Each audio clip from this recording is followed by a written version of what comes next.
Malam itu, kota Semarang baru saja diguyur hujan kecil. Jalanan di kawasan Kota Lama Semarang tampak basah memantulkan cahaya lampu jalan berwarna kekuningan. Bangunan-bangunan tua peninggalan kolonial berdiri sunyi, menciptakan suasana yang terasa dingin dan tidak biasa. Sekitar pukul 11 malam, sebuah mobil hitam berhenti tepat di depan gedung tua bekas kantor perdagangan Belanda yang sudah lama kosong. Gedung itu berada tidak jauh dari kawasan Gereja Belenduk, salah satu ikon Kota Lama.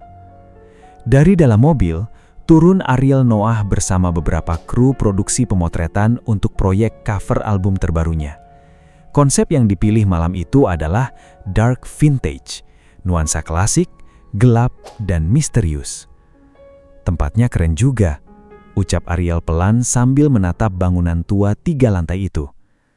Namun entah kenapa, sejak pertama melihat gedung tersebut, Ariel merasa suasananya terlalu sunyi. Bahkan suara kendaraan dari jalan utama seperti hilang begitu saja ketika mereka memasuki halaman gedung. Seorang fotografer bernama Dimas mencoba mencairkan suasana. Katanya dulu tempat ini bekas kantor dagang zaman Belanda, udah kosong bertahun-tahun. Angker nggak? Tanya salah satu kru sambil tertawa kecil. Ya, katanya sih pernah ada yang lihat perempuan di lantai 2. Semua tertawa, kecuali Ariel. Tatapan Ariel justru tertuju pada salah satu jendela besar di lantai atas. Tirai lusuh di balik kaca tampak bergerak pelan, padahal tidak ada angin. Beberapa menit kemudian, proses persiapan dimulai. Lampu sorot dipasang, kamera disiapkan. Make-up artis mulai merapikan penampilan Ariel di dekat tangga kayu tua yang mulai lapuk. Gedung itu memiliki aroma lembab bercampur kayu tua. Sesekali terdengar suara krek dari lantai atas, seperti ada seseorang sedang berjalan perlahan. "Mas, di atas ada orang ya?" tanya salah satu kru perempuan. Penjaga gedung yang sejak tadi diam langsung menggeleng pelan. "Atas kosong." Jawaban singkat itu membuat suasana tiba-tiba menjadi canggung. Tepat pukul 12 malam, pemotretan pertama dimulai di aula utama lantai dasar. Lampu sorot menyala berkali-kali. Ariel mulai berpose di depan dinding tua penuh cat terkelupas. Semua terlihat normal. Sampai salah satu kamera tiba-tiba mati sendiri. Padahal baterainya baru saja diganti. "Ah, mungkin error," kata Dimas sambil mencoba menyalakan ulang. Namun belum sempat kamera menyala kembali, salah satu kru perempuan tiba-tiba membeku sambil menatap layar monitor. Wajahnya perlahan pucat. Tadi ada perempuan berdiri di belakang Ariel." Semua langsung terdiam. Ariel menoleh pelan ke belakangnya. Kosong. Tidak ada siapa-siapa. Tapi anehnya, di lantai kayu tepat di belakang tempat Ariel berdiri, terlihat bekas jejak kaki basah. Suasana aula tua itu langsung berubah tegang. Semua mata tertuju pada jejak kaki basah di belakang Ariel Noah. Bentuknya kecil, seperti jejak kaki perempuan. Airnya masih tampak baru, menetes perlahan di sela-sela lantai kayu yang tua. "Siapa yang habis naik ke sini?" tanya Dimas dengan suara pelan. Tidak ada yang menjawab, karena sejak tadi semua kru berada di lantai dasar. Salah satu makeup artis mulai terlihat ketakutan.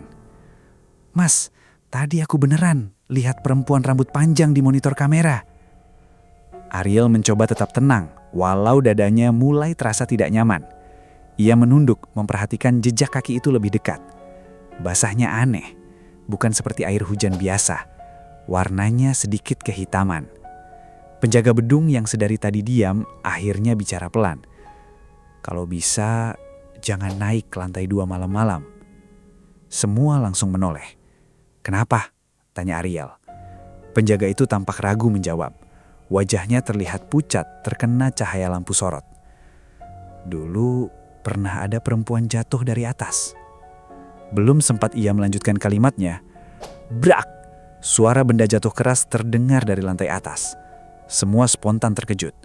Suara itu seperti lemari besar yang didorong atau dijatuhkan dengan sengaja. "Di atas ada orang!"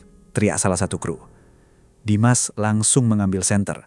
"Aku cek, aku ikut," kata Ariel singkat. Mereka berdua akhirnya menaiki tangga kayu menuju lantai 2. Tangga itu berbunyi keras setiap kali diinjak. Udara di atas terasa jauh lebih dingin dibanding lantai bawah. Saat sampai di koridor lantai 2, suasana berubah sangat sunyi. Hanya ada cahaya bulan samar masuk dari jendela tua yang kotor. Deretan pintu ruangan kosong berdiri memanjang di sisi lorong. Dan di ujung lorong, terlihat kursi roda tua bergerak pelan sendiri. Kret, kret. Dimas langsung menghentikan langkahnya. "Mas, itu tadi gerak sendiri kan?" Ariel tidak menjawab. Tatapannya justru tertuju pada dinding dekat kursi roda itu. Ada bekas telapak tangan basah, baru, seolah seseorang baru saja menyentuh tembok itu beberapa detik lalu. Tiba-tiba, suara perempuan tertawa kecil terdengar samar dari salah satu ruangan gelap. Hehehe. Dimas langsung menyorotkan senter ke arah suara. Kosong. Namun saat cahaya senter bergerak perlahan ke cermin besar tua itu, pantulan di kaca itu menunjukkan sesuatu yang membuat mereka membeku. Di belakang Ariel, ada perempuan bergaun putih berdiri diam. Rambutnya panjang menutupi wajah, dan kepalanya miring tidak wajar. Tubuh Ariel Noah langsung menegang saat melihat pantulan di cermin tua itu. Perempuan bergaun putih berdiri tepat beberapa langkah di belakangnya. Diam, tidak bergerak. Rambut panjangnya menutupi hampir seluruh wajah, sementara lehernya tampak miring seperti patah. Dimas refleks membalikkan badan sambil menyorotkan senter. Kosong, tidak ada siapa-siapa.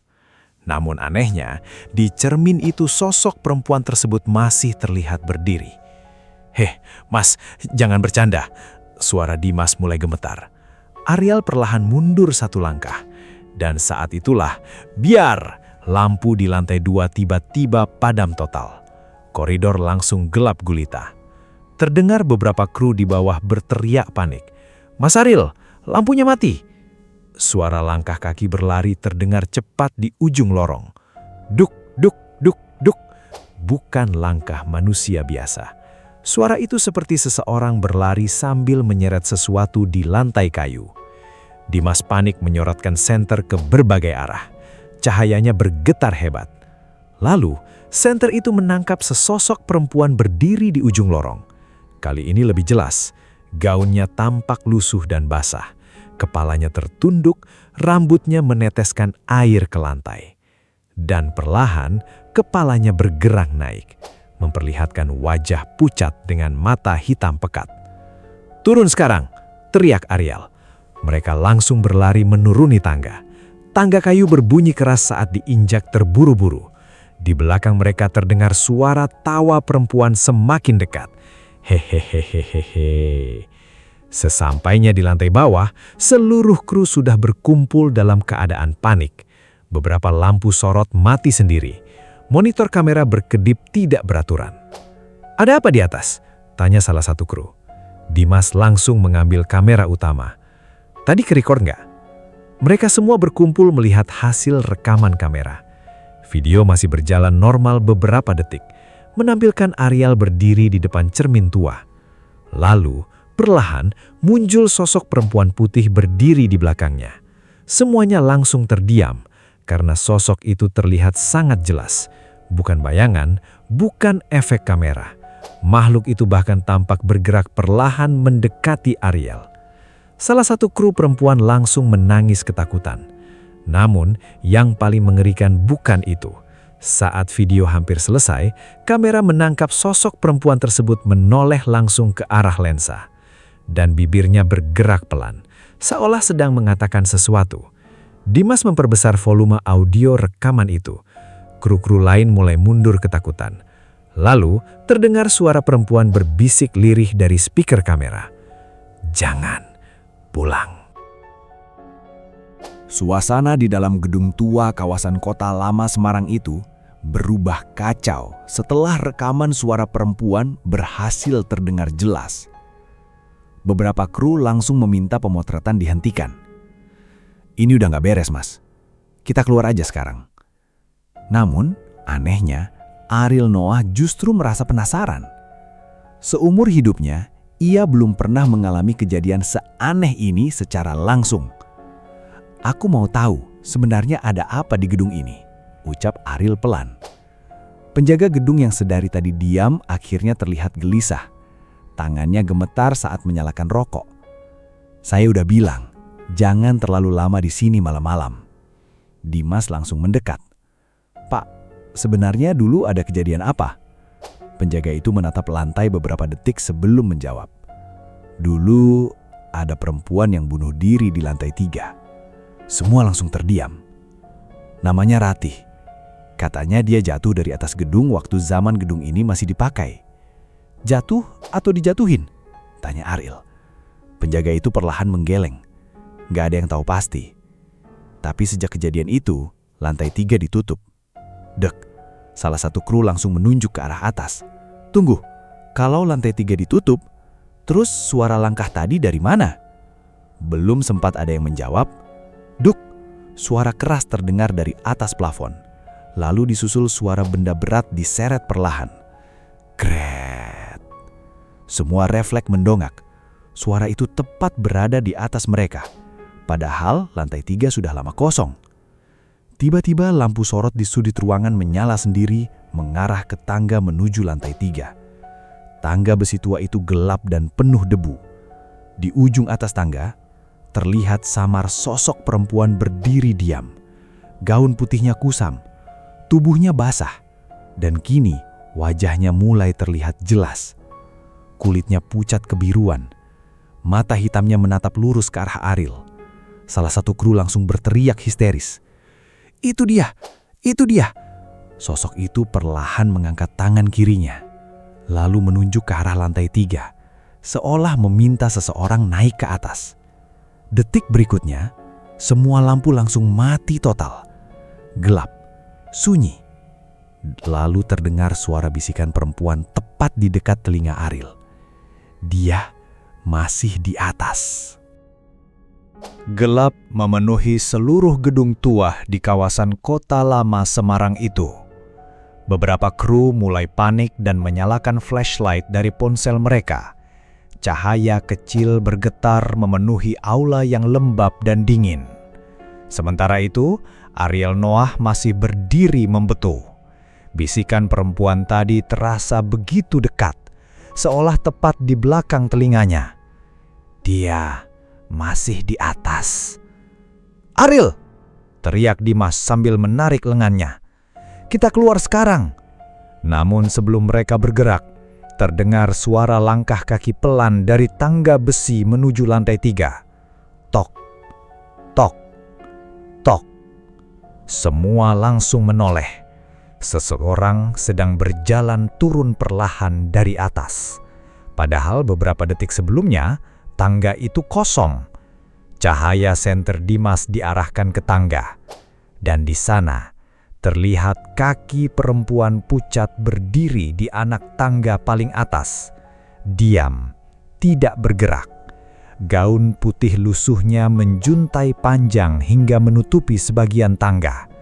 Salah satu kru langsung menangis ketakutan. "Ya Allah!" Tapi anehnya, sosok itu tidak turun. Ia hanya berdiri sambil menunjuk ke arah atas, ke lantai 3. Ariel menarik napas panjang. "Aku mau naik." "Gila loh," bentak Dimas. "Kita bahkan gak tahu itu apa." Ariel menatap sosok perempuan itu beberapa detik. Ada sesuatu yang mau dia tunjukin. Suasana menjadi hening. Akhirnya, Ariel, Dimas, dan penjaga gedung memutuskan naik ke lantai 3. Sementara kru lain menunggu di bawah dalam keadaan ketakutan. Tangga menuju lantai 3 dipenuhi debu tebal. Udara di atas terasa jauh lebih dingin. Dan anehnya, bau melati mulai tercium sangat kuat. Saat sampai di atas, mereka menemukan lorong sempit penuh lemari arsip tua. Banyak dokumen berserakan di lantai, sebagian sudah rusak dimakan usia.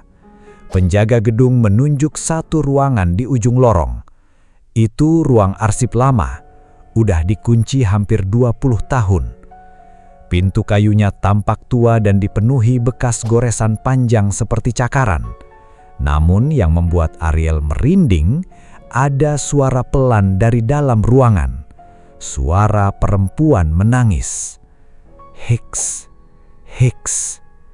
Dimas langsung mundur perlahan. "Mas, kita jangan buka." Tapi tiba-tiba, krak! Pintu arsip itu terbuka sendiri sedikit demi sedikit. Bau busuk langsung keluar dari dalam ruangan. Lampu senter Ariel menyorot perlahan ke dalam. Ruangan itu penuh map tua dan rak besi berkarat. Namun di tengah ruangan ada sebuah kursi kayu menghadap ke dinding.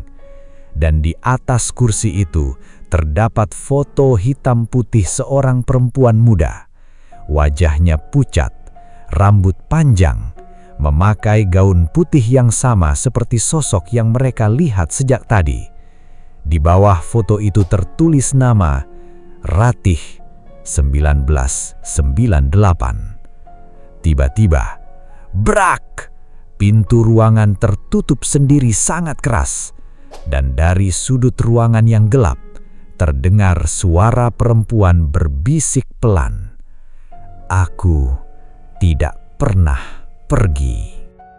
Ruangan arsip tua itu mendadak terasa sesak. Ariel Noah, Dimas, dan penjaga gedung berdiri membeku setelah mendengar bisikan dari sudut gelap ruangan. "Aku tidak pernah pergi." Suara itu lirih, tapi terdengar sangat jelas. Dimas mencoba membuka pintu. Tidak bisa. Seolah ada seseorang menahan dari luar. "Buka! Buka!" teriaknya panik. Sementara itu, cahaya senter Ariel perlahan bergerak ke sudut ruangan tempat suara tadi berasal. Dan di sanalah sosok perempuan itu berdiri. Ratih. Tubuhnya pucat kebiruan.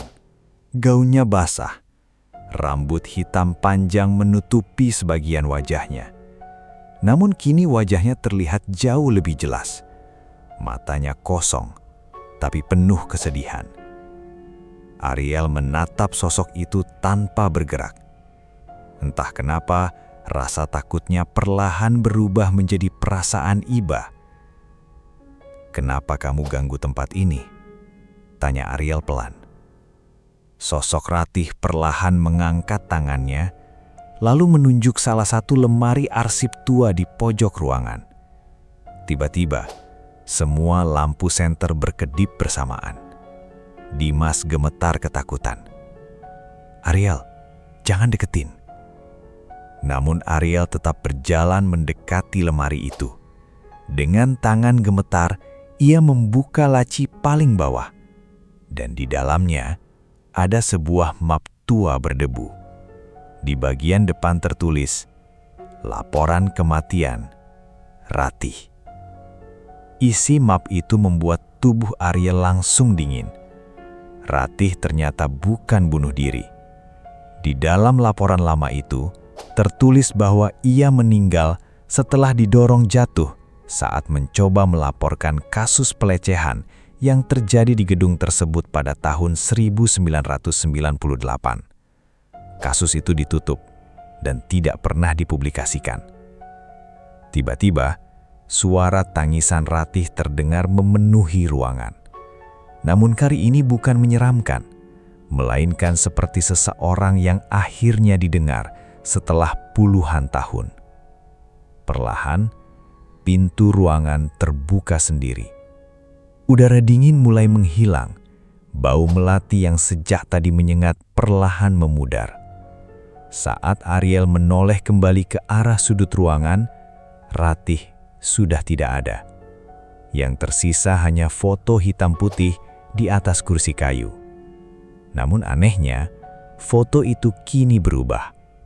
Wajah Ratih yang tadi murung kini tampak tersenyum tipis. Malam itu, seluruh kru akhirnya meninggalkan gedung tua di Kota Lama Semarang dengan perasaan campur aduk. Pemotretan dibatalkan, dan seluruh rekaman video malam itu tidak pernah dipublikasikan kemanapun. Namun beberapa minggu setelah kejadian itu, Dimas diam-diam membuka kembali salah satu file foto yang sempat tersimpan otomatis di kameranya. Foto terakhir Ariel Noah malam itu tampak normal, sampai ia memperbesar bagian jendela lantai 3 gedung tua tersebut. Di balik kaca kusam itu, terlihat sosok perempuan berdiri sambil menatap kamera. Ratih masih berada di sana. Dan kali ini, senyumnya terlihat jauh lebih lebar.